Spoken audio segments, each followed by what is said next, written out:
Hello, everybody. Dr. F. Scott Feil here, and I'd like to introduce you to our newest sponsor. The NPTE Final Frontier is the review course that I wish was around when I took the board exam. For those of you who know my story, it took me a handful of times to pass that exam, and quite frankly, I really wish I had an exam review course around, just like the NPTE Final Frontier.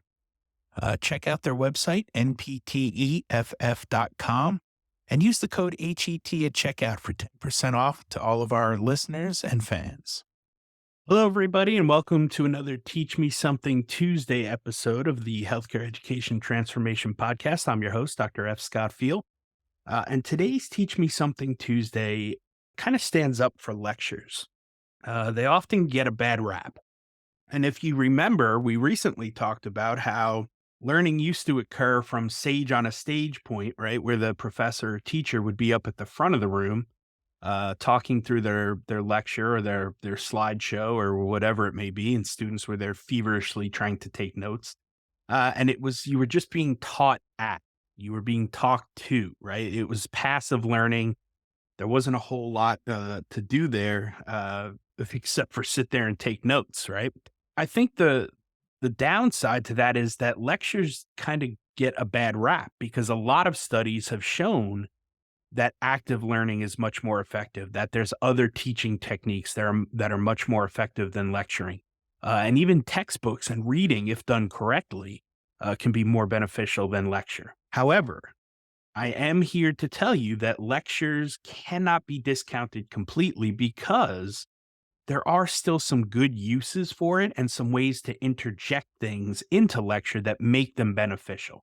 And the first one is when you're trying to present up to date information, right? Again, a lot of us always try to come from a form of evidence based practice. There is a lot of disconnect sometimes between the ivory tower, as it's called, of healthcare academia and the clinical world, the real world, if you will, in which medicine lives. And that disconnect is based on a lot of the research being done and the fact that that research is anywhere from, 5 to 10 years until it gets out into the public, right? Or into textbooks. And so if there's a gap between the latest scholarship and its appearance in textbooks or in clinical work, a lecture may be a good time to sit there and interject some of that stuff. Hey guys, the last 5 years, there's been a lot of good studies on this topic. Here they are, just so you know, so you're aware of them, because we don't want to be using out of date practice and out of date stuff, right? We want as up to date as we can, and we want to rely on the evidence as much as possible. Another good time to utilize lecture is summarizing material, especially if it's scattered all over a variety of resources. Everything we need to know these days, literally everything, is at our fingertips in a device that's located in our pocket most of the time, right? You can Google anything. You can YouTube how to anything, right? The problem becomes that information and where to get the best information, the most reliable information sometimes is scattered all over research articles, textbooks, YouTube videos, Google searches, blogs, right? Articles. It's all over the place, right? And so to pull it all together is tough. And sometimes a lecture is the way to do that. And that is one of the main reasons that I strongly recommend finding a mentor or somebody who's been there and done that, or a content expert, because they know where to pull all of the expert resources from. They know where to pull all of the information from that we're looking for. And a lot of times they'll even package it in a nice, nice type box with a little bow on top, and that sometimes is worth paying for, right? If they have a course or a master class or a mastermind or a weekend CEU course or something on their topic of expertise, a lot of times it's worth it just to have it all in one nice place presented by an expert. So again, bringing that scattered material into one place is sometimes worth it, and it could be a lecture that does that. Another good use of lecture is adapting material to the background and interests of particular groups of students at a particular time and place. So again, it's kind of giving it context. For me, for example, I use the Business Entrepreneurs and Private Practice Student Special Interest Group that we've started to bring in guest lecturers, and they're often, again, content experts. They've been running businesses generally related to healthcare, although not always. And we have one guest lecturer coming in the near future that talks a lot about how algorithms are kind of they're a thing. They exist thanks to all of social media, but especially in healthcare, relationships beat algorithms 1,000% of the time, right? And this is not a healthcare worker. This is just a guy who works with businesses who are in this, 7 and 8 figure range. He works with CEOs, C-suite level execs, and he teaches them how to run successful businesses.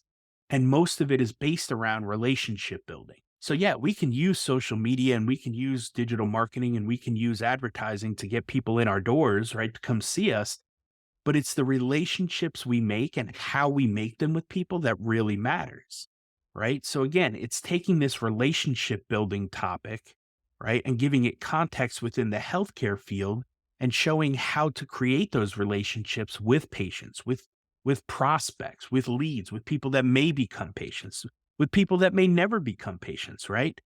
But doing the right things and showing these people, how to live a better life and how to achieve the success they want, especially within their health, can lead to great outcomes, not only for the patient, but for people that they spread the word with, right? And people that they refer to us. So again, it's giving context and putting into context something that's maybe out of the realm of context, right? Like a business principle about relationships. Well, how does that relate to healthcare? Well, it's very important that you get patient buy-in and that you have those relationship building opportunities. And we're very fortunate and blessed in the field of physical therapy that we get a lot of time with these patients. So that is the perfect time to start building those relationships. Another good use of lecture is helping students read more effectively, right? And providing orientation and conceptual framework. So, giving a bunch of textbook chapters and research articles and things, that they should read before coming to class next time or whatever is going to help give them the concepts and the framework they need to understand what it is we're going to be talking about. So, it's almost like prep work and again, then showing them how to effectively read that stuff so that the next time we can come together and not do a lecture and have a discussion, right? So it's almost like having a battle plan and a game plan before you then come back for the next course, which again, hopefully that next class is not a lecture, it's more of a discussion. And then last but not least, lectures can be good for just focusing on key concepts, principles, or ideas. So if we just have to get this out there, get this out of the way. I teach a lot of foundational courses, so I get it. I understand it. It's like, look, some of this stuff is boring. Some of it seems elementary, but at the same time, we have to get it down and we have to get it right because it's like baseball, right? You've got to be good at the fundamentals before you become a great winning team or a great positional player. It's getting good at the fundamentals and the basics that make you good. And it's boring as heck to practice those and to get good at those and to keep practicing those and keep being good at the basics. It's not sexy. It's not something that's flashy. It is what it is. But at the same time, it's important to get those things down because sometimes the basics and the fundamentals are the basics and the fundamentals for a good reason. You need that foundation to build upon no matter how good you're going to get, right? It always comes back to your foundation. If you have a weak foundation, eventually things are going to crumble. So sometimes we just have to get that lecture out of the way to say, hey, look, guys, this is an important topic or topics. We need to know this stuff. So bear with me. Once we get it out there and we start, building the framework and the context around this, then we can do more with it, right? So I like to go back to Vygotskianism, if you've heard of that or not. It's kind of like building a scaffolding up around your students about the topics we're teaching. And then as they get better and better and better at it, you pull the scaffolding down and you let them kind of, do their own thing, right? You push them out of the nest and let them flap their wings on their own a little bit, right? They learn to fly. Building that scaffolding and having a good foundation sometimes has to come through an introductory lecture, and then we can get beyond that and do the bigger and better and more, flashy stuff. So, like I said, don't discount lectures as both a professor and a student, right? Recognize them for what they are, take them for what they're worth, try to dig deeper into the why behind it. Like, what is the reasoning for this one? How is this one going to be helpful? And then, use that information as foundational or structural knowledge and then hopefully build upon it in the next couple classes. And hopefully it's not just lecture after lecture after lecture and you're getting the PowerPoints and, it's death by a million slides kind of thing. So, but I have been there. I have done that. It's not fun. I understand.